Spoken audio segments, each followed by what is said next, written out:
the global unemployment crisis, and the blockchain employment surge. Have you lost your business or job due to the recent coronavirus crisis? You are not alone. In this video report, we discuss how the escalating global unemployment is impacting the global economy and how it can affect you. On the other hand, there are industries that are still rising. Stay on to the end of this video to follow this captivating discussion. Before we start, please don't forget to subscribe and ring the bell for more content like this. Before we go into the main report, here is a short report on Bitcoin's long-term price action. Alright, let's talk about Bitcoin's price action, in particularly to the medium and long-term direction of Bitcoin. A few points I want to highlight as far as myself being bullish. First thing is, let's look at the hash rate for Bitcoin.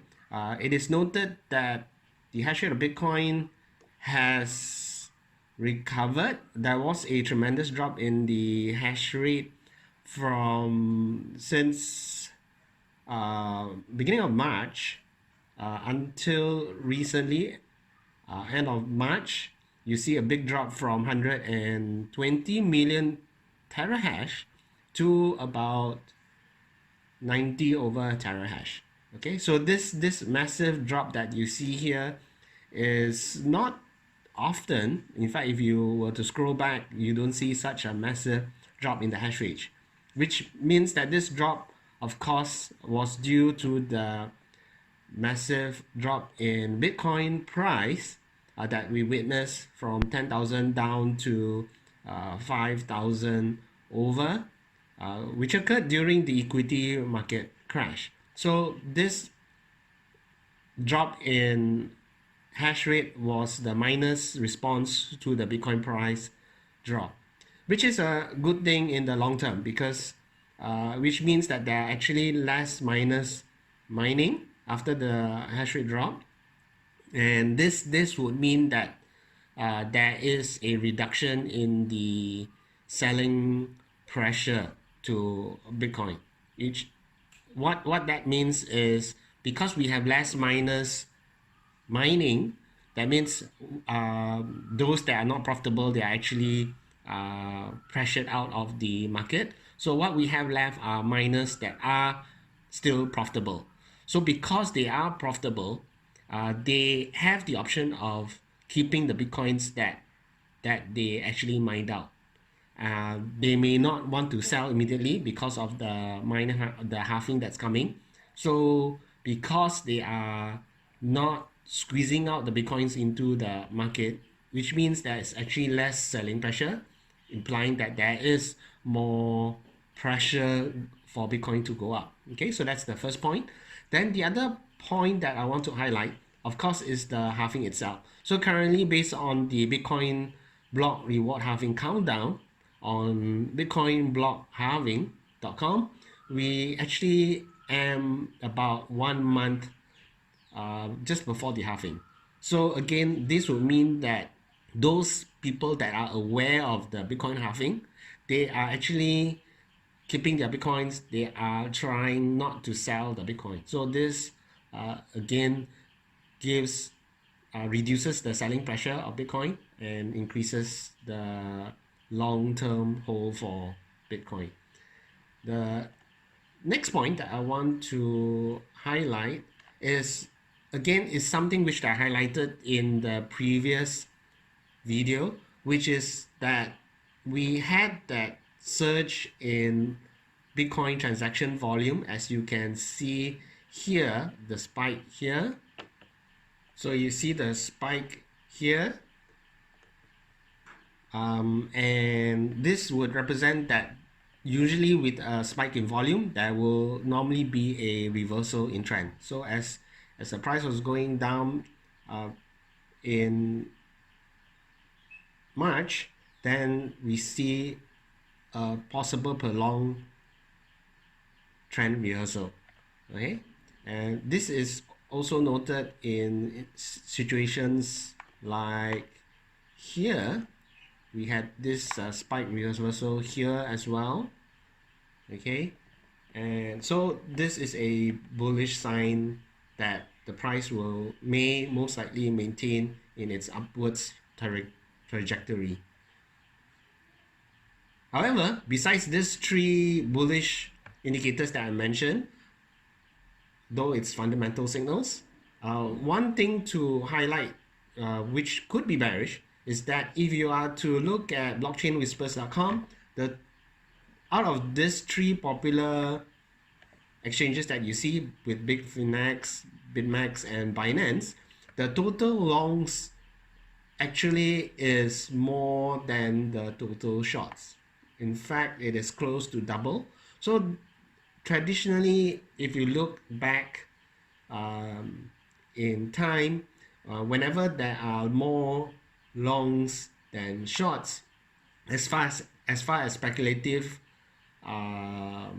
leverage trading is concerned, we will see that when there are a lot more longs than shorts, then it will give a downward pressure to the price of Bitcoin. Okay, so this could be a bearish sign. This may be what I want to make a call on. Now, we recently had this death cross recently, as seen on the daily charts for Bitcoin. However, since we are actually moving towards, looking in the log chart, moving towards back into the gradual incline phase, this situation that we have here could be quite similar to the scenario that we had back in 2015, where towards the end of the consolidation phase and going into the gradual incline phase, we see a death cross here, and then just before we had the golden cross, the prices actually did crash before the death cross, and then it slowly made its way back, not just above the 50-day moving average, but also the 200-day moving average, and ultimately going back into the gradual incline phase. And we see that the price actually even climbed from the bottom of the gradual incline channel back up all the way to the top before it made a dramatic correction. So this climb, as you see here, could be actually playing out now. So if it does, then what I would suggest is we patiently wait for the price to go make its way back up above the 50-day moving average and the 200-day moving average. And if it does, then it may be a call to actually buy into Bitcoin, buy more Bitcoin, and then see if the price surge all the way up to the top. And if it does, then it could be another call to sell, but to trade, to make that trade to sell. But I would be patient to wait for the price of Bitcoin to ultimately go above both the 50-day moving average and the 200-day moving average. In fact, the price of Bitcoin may make a correction after it hits the 200-day moving average that's close to the $8,000 range, and after the correction finds further support, then only it will make its way up to past the 200-day moving average and then breaking into the gradual incline phase funnel. Okay, so to quickly summarize the points that I've presented so far, as far as being bullish is concerned, we have the hash rate. It's actually recovering from the drop that we've witnessed, but that recent drop, the major recent drop in hash rate, signifies that there was a massive switching off of the miner machines, and this is actually leading to the reduction of the selling pressure for Bitcoin. And second point for being bullish is that the halving is coming. So this is also reducing sell pressure for existing Bitcoin hodlers that are in market. The volume, as far as volume transaction is concerned, there was a spike in volume when we saw Bitcoin crash from 10,000 all the way down to 5,000, now at 7,000. So this volume that we see here is generally a sign of reversal that things are actually going bullish.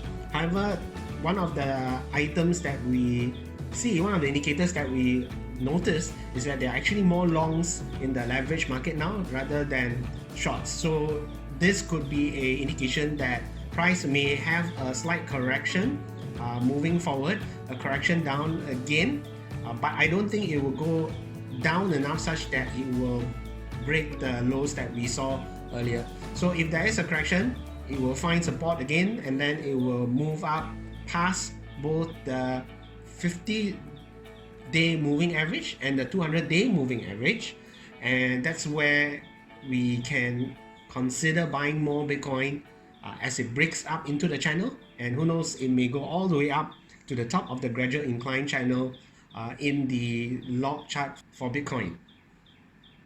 So that's all I have for you today. Let's move on to the cover story. So first, let's overview the general situation around the globe and which places are the worst affected by the crisis. It's nothing new that unemployment rates during the coronavirus crisis have been rising dramatically. We can see the after effects of what's been going in simply by checking the job advertisements on the internet. Most of them have dipped steeply during this month. On top of that, government's policies to prevent the spread of the virus have had varying consequences for the job market, especially in USA, Italy, Spain, France, just to name a few. These countries, which has been seeing very big falls after their lockdown was established, are impacted tremendously as far as employment and businesses are concerned. As of end of March 2020, there has been a 40.7% reduction in job vacancies in Italy during the past 2 weeks. In Austria, there has been a 29% reduction in job adverts. This has been due to the drastic measures to contain the COVID-19 outbreak, including the exit restrictions placed on most buildings. Following up these two examples are New Zealand and Brazil, which had 20% drops in March so far. Most countries have spent a lot of money or even borrowed it from world banks or other countries in order to mitigate the negative effects of the virus on their economy. The most affected jobs have been in the IT, engineering, legal, hospitality, and manufacturing fields. Trade and construction have also experienced a backlash from the economic decline and lockdown, with a 8.2% and 7.8% drop respectively. And of course, tourism and the travel industry have been gravely affected by what's been happening. Nobody wants, or in some cases, can get out of their homes. So how are they supposed to take a flight or cruise to another country?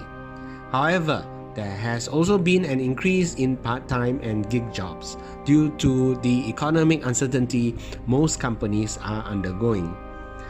Just recently, the unemployment claims in USA hit a high of 6.6 million. The 9.96 million combined initial claims in the last 2 weeks of March is equivalent to the total of the first 6.5 months of the 2007 and 2009 recession. The KPMG chief economist is also predicting 12 million job losses in the second quarter of this year for United States. Let's hear what else she has to say. 701,000, and as I said, it doesn't fully capture because the survey period included March 12th. So that was the pay period. So Constance, what do you think the actual number looks like, and what are we going to see for the month of April for that matter? Yeah, I mean, it's just so heartbreaking, this data.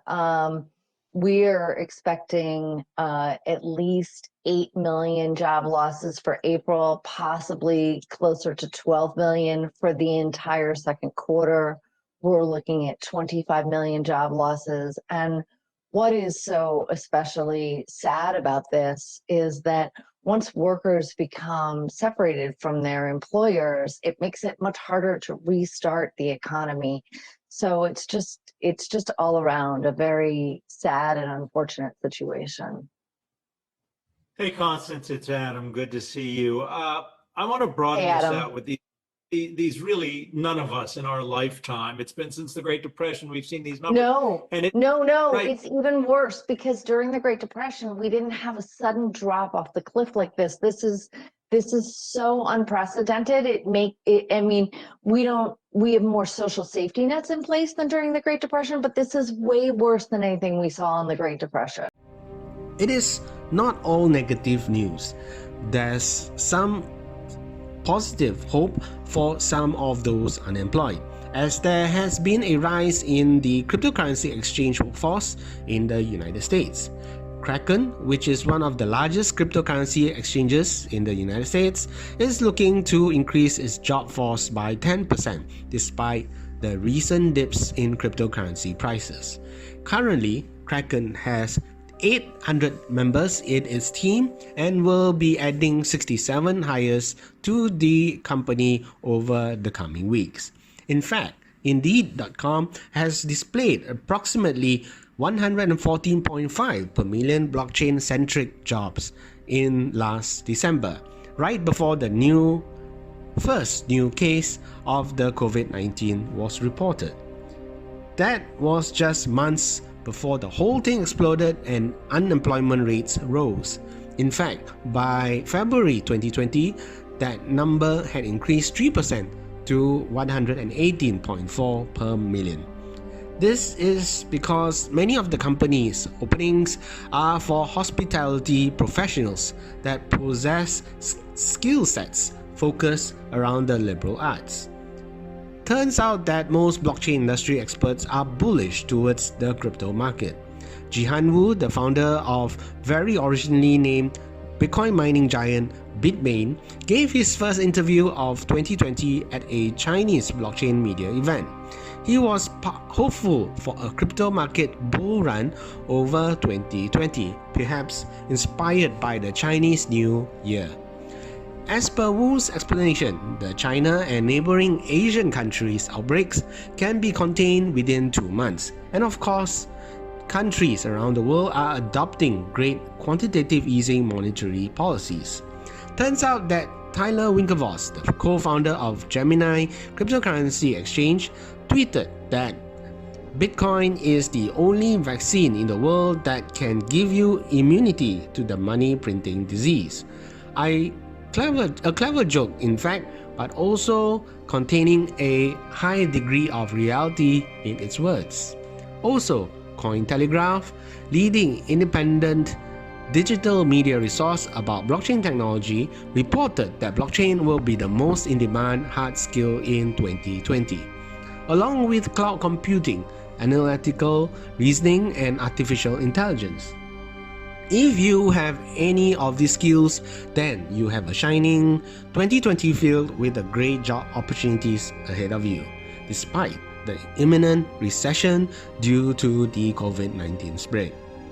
As always, we thank you for watching our video and hope you enjoyed the information we provided to you about what to expect from unemployment rates and blockchain job increases. As always, try not to spend your Bitcoin reserves, but accumulate on Bitcoin instead. Stay calm, stay safe, and remember to give our video a like. Share it with your blockchain enthusiast friends and subscribe to our channel for more blockchain and Bitcoin related content. Thanks for watching. We'll see you in the next video.